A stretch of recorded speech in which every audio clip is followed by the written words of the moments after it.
Support for Carolina Business Review provided by Grant Thornton.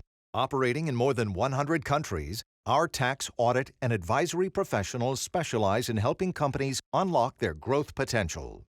Blue Cross and Blue Shield of South Carolina, where healthcare is changing for the better. Find out how at ahealthysc.tv.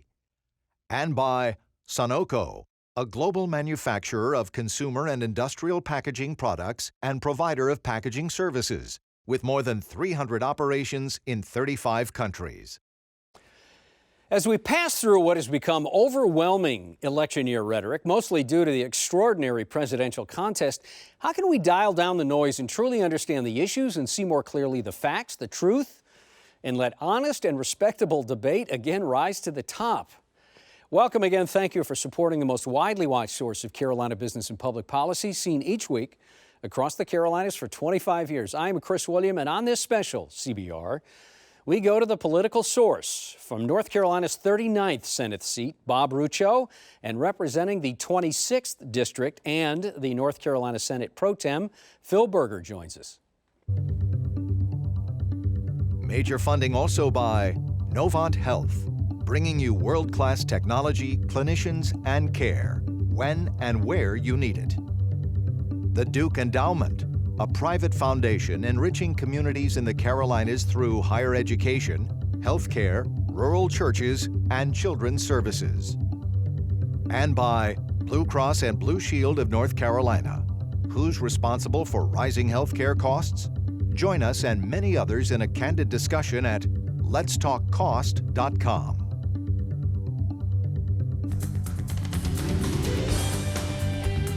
On this edition of Carolina Business Review, North Carolina Senator Bob Rucho, North Carolina Senate President Pro Tem Phil Berger.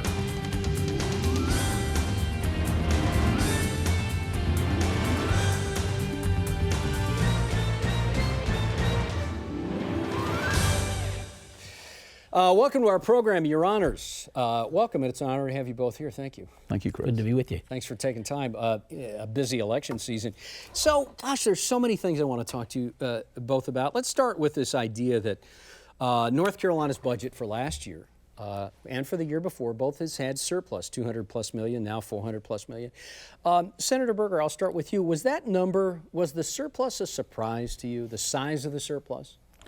I think we were pleasantly surprised at the size of the surplus, but not totally surprised. We felt that the work that had been done by the General Assembly in balancing the budget, looking at the spending levels, trying to control the growth in spending, and the work that had been done in reforming our tax code and making major changes in how we collect revenue for the state, that was going to result in net positives in a number of ways, including net positives in the revenue picture and having the surplus. How about you, Senator Rucho? Not a surprise that it was that big? Or? I expected it to be there, based on the fact that a lot of the evidence will show you, and if you look at a lot of other states with lower tax rates, lower regulatory burdens and the like Texas, like Tennessee, like Florida, they generally have a stronger economy. And by doing what we did, and that was putting the money back directly into the pockets of the businesses and the individuals, we felt that would turn that economy and turn it in that direction. Of course, in conjunction with that, we saw some great things happen.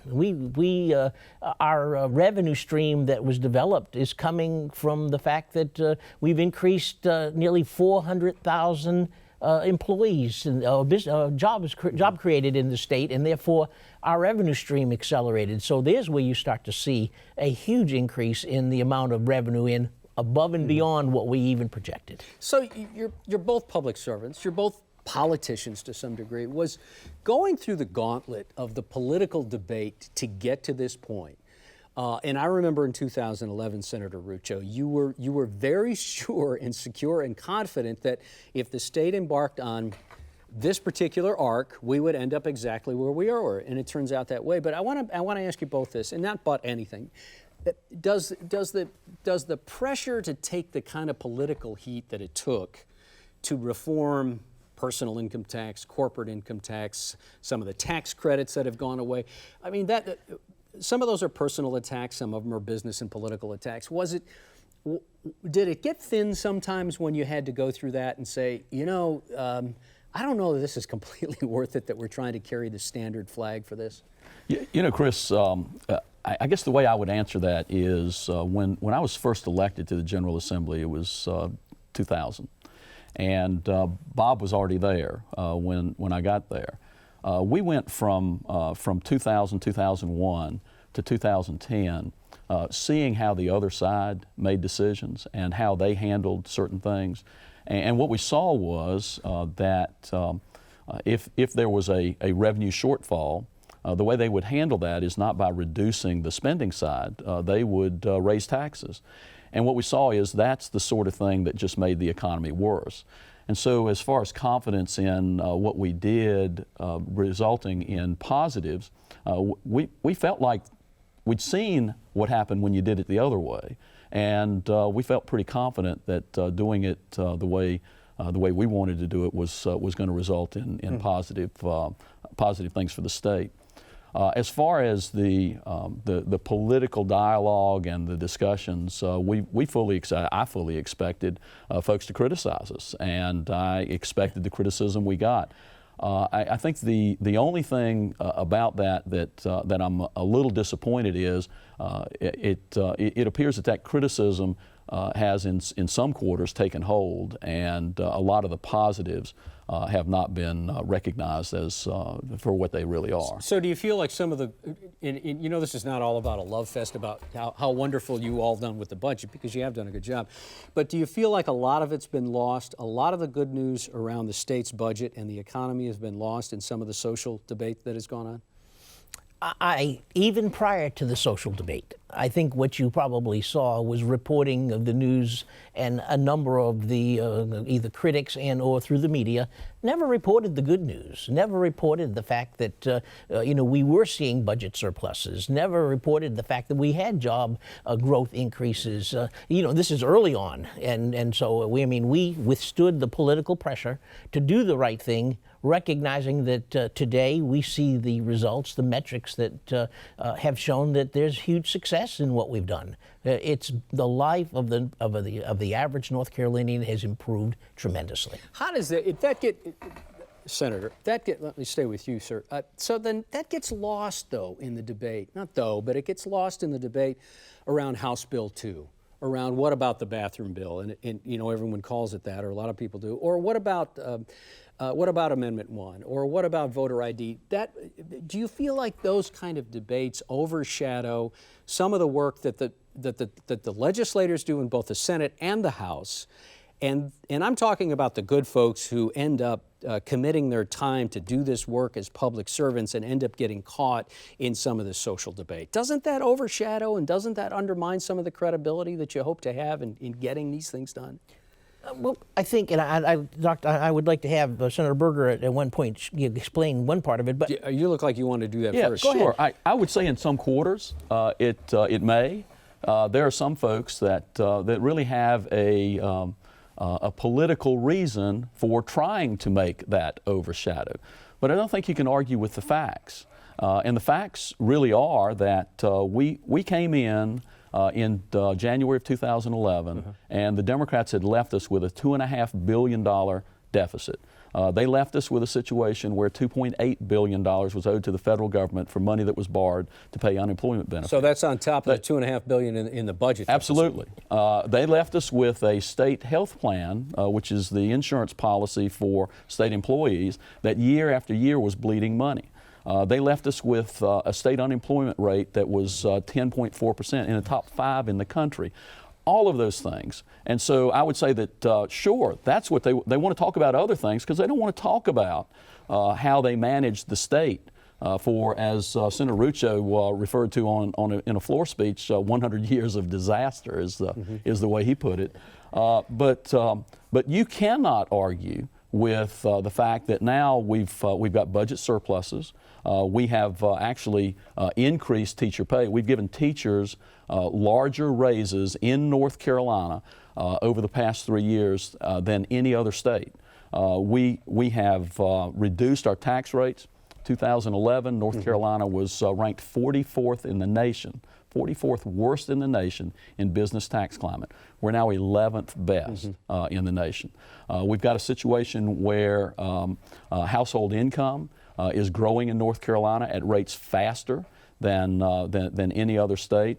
So you can't really argue with the facts, but there are people out there, Chris, that would prefer to talk about these other things, and will start a discussion about those other things in order to avoid talking about what the real issues are. So let's take this a little bit further. Let's carry the arc forward, the momentum forward, and say, okay, you've hit some of these milestones, and we were talking before the show, and you said Texas had, to some degree, had a model a plan. Texas is also a state that does not have a state tax. Right. Is that somewhere in the future for North Carolina? If we continue down the pathway, and economics, and I joke with our economists both in the governor's office, and I said, you guys talk with both hands. Tie your hands together and let's talk about getting something right here. And so if we look at the metrics that we've measured, the median household income is increased, per capita income is increased.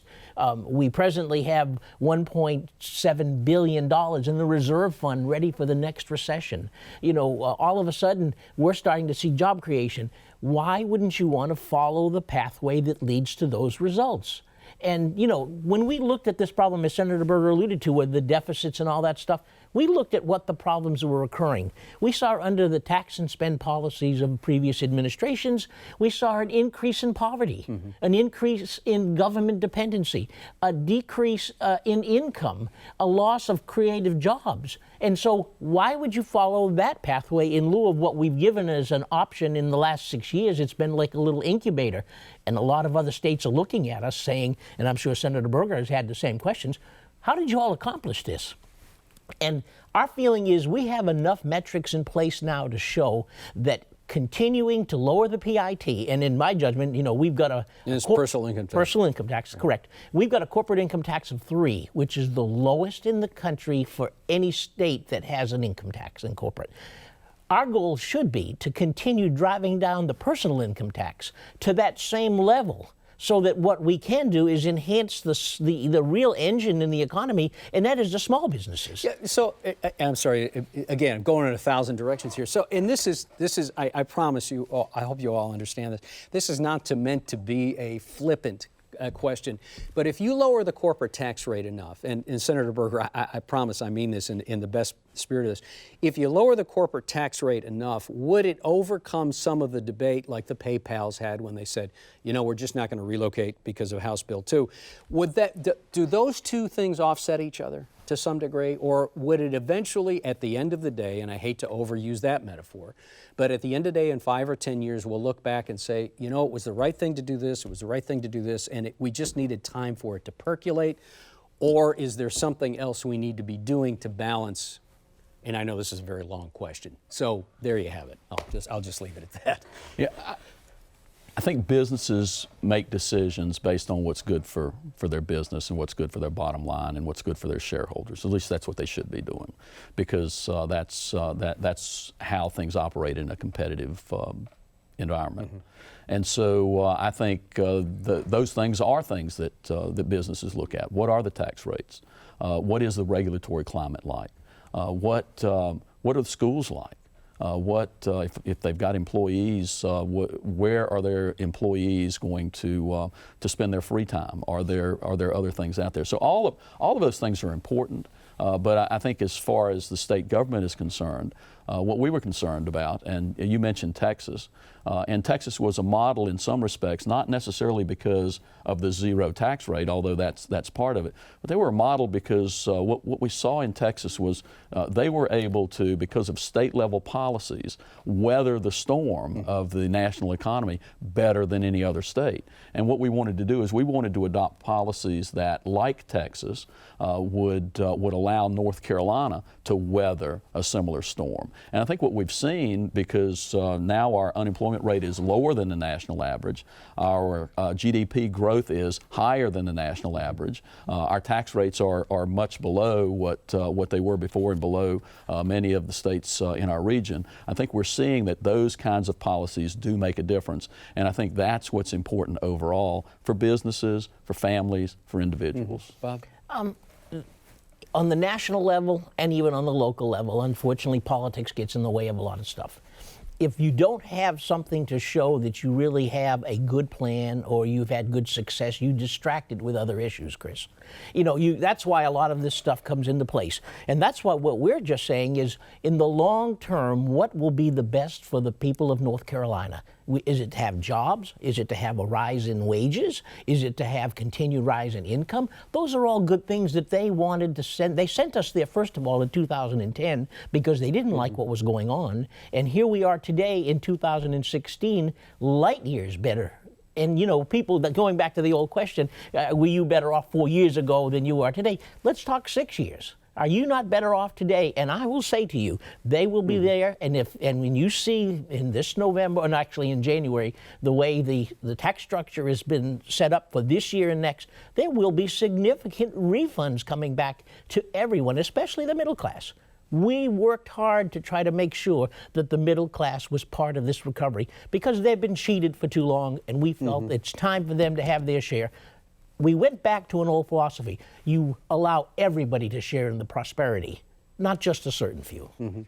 So, one more question. I want to bring the social aspect of House Bill 2 in, and then I want to really get into education, because it was surprising to me what someone within education said to me about the General Assembly after some of this debate around that the General Assembly has hollowed out education in North Carolina. And it was really, I think, insightful.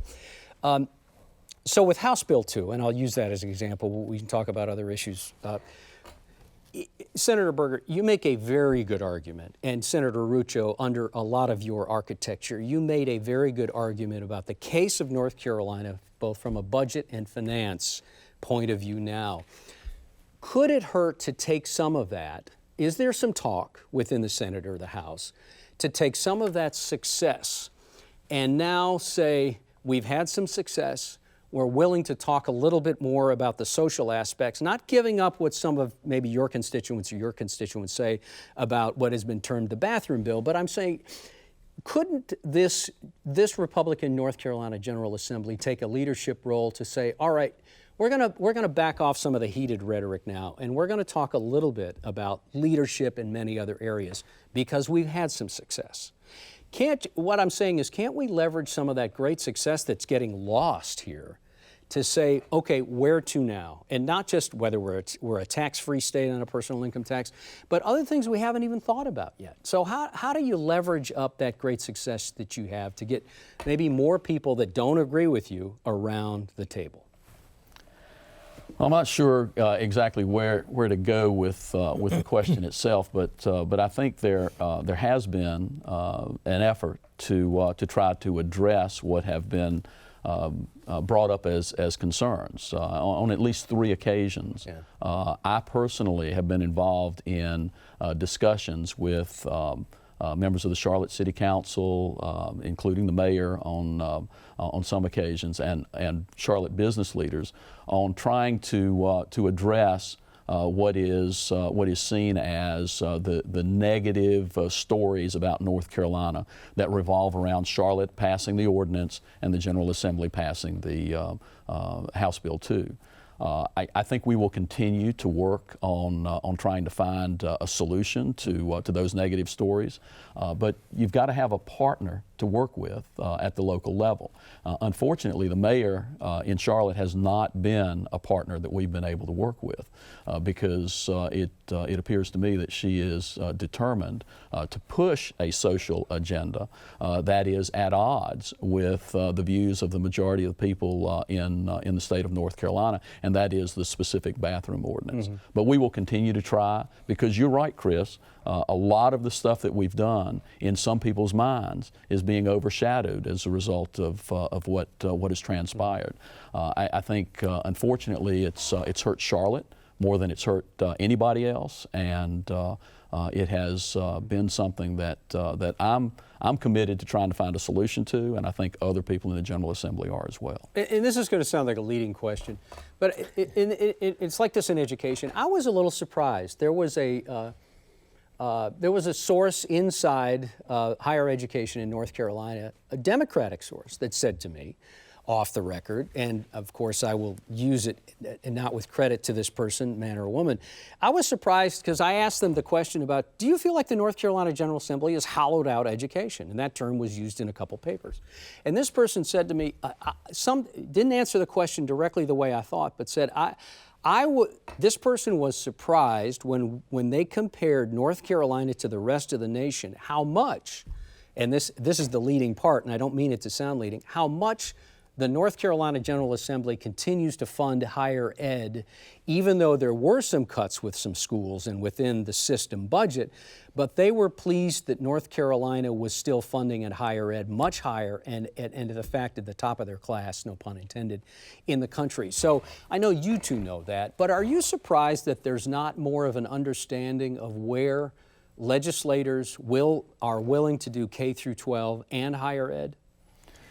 Well, that's not even a question in the sense that, and again, I look at everything as a business orientation. What do we need to do to make North Carolina stronger? We need to have the very best workforce so that the businesses that are looking all around the country are going to say, North Carolina has them. We're very lucky in Charlotte. We have a lot of good workers in the banking industry, and that's why Wells Fargo has done so well here, and that's why they continue to grow. And so in reality, our goal with education is to make sure that we have the very finest workforce available. That means they have to be able to read, they have to have a lot of technical skills, and this may sound like blasphemy, sometimes they don't even have to go to college. There's a lot of plumbing, electrical, other jobs that are very important to the life and to the operation and to the economy in North Carolina. And so we've been strong advocates of that. And Senator Berger has done that with his Read to Achieve program that was trying to make sure that every child can read. Chris, our goal has always been focused on putting money into education, specifically in the classroom. And bar none, the best way to get a good education is to attract and retain the very best teachers. And that's why we went ahead and did all of those salary increases, focusing especially on the early on, because we needed to attract those bright people into the system so that they could be teaching professionals. So go ahead, please. If I could, I think what you describe is what happens in a lot of areas in a political environment, and that is that you have some folks who have been able to make decisions about things, and the people made a decision in an election that they didn't want them making decisions anymore. Well, those folks are going to criticize and denigrate things that their successors do, whether they're good or bad. They're going to try to emphasize and point out the negatives. And so what you describe is, well, I've heard all these negatives. Well, you finally get to the facts, and you realize and you're told by someone in the know that, well, it's really not quite so. And I think we've seen that repeated over and over again in a number of areas. We've seen it, as you illustrate, in higher education. Republicans have not created problems in higher education. In fact, we've made great strides in higher education, and the funding that North Carolina taxpayers provide to our university system is far greater than the funding that is provided in almost any other state. I don't know that I can think of another that provides as much. Same thing in public education. The narrative that the Democrats would like to advance is that we've reduced teacher pay, that we've reduced funding for education. The truth is the exact opposite of that. And so in some respects, what we have to do is try to overcome that narrative. And I would submit to you, Chris, that in some respects, on the social issue front, the same thing is happening, that you get a constant negative barrage from one side, and the positive information or the other side of the story is never told. You know, I wish we had more time. We're literally out of time. That was a half an hour. Gentlemen, first of all, thank you for your leadership, Senator Rucho. I'm not speaking for Senator Berger, but I know you'll be missed for your colleagues there. Senator Berger, thanks for being the point of the spear in the Senate. I know it's not always easy, and you've got a long session coming up, so batten down the hatches, right? More to come. Thank you both for being on the program and for traveling Thank you, Chris. Good to be with you, Chris. Thank you. Thank you for watching our program. If you have questions or comments, please reach out, carolinabusinessreview.org, and leave your questions or comments. Until next week, I'm Chris William. We hope your business and, of course, that your weekend is good. Good night.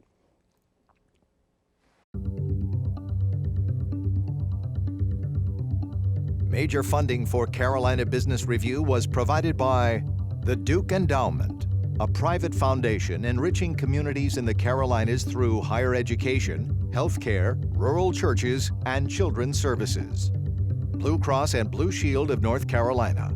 Who's responsible for rising healthcare costs? Join us and many others in a candid discussion at letstalkcost.com. Grant Thornton, operating in more than 100 countries, our tax, audit, and advisory professionals specialize in helping companies unlock their growth potential. Novant Health, bringing you world-class technology, clinicians, and care when and where you need it. Sunoco, a global manufacturer of consumer and industrial packaging products and provider of packaging services, with more than 300 operations in 35 countries. Blue Cross and Blue Shield of South Carolina, where healthcare is changing for the better.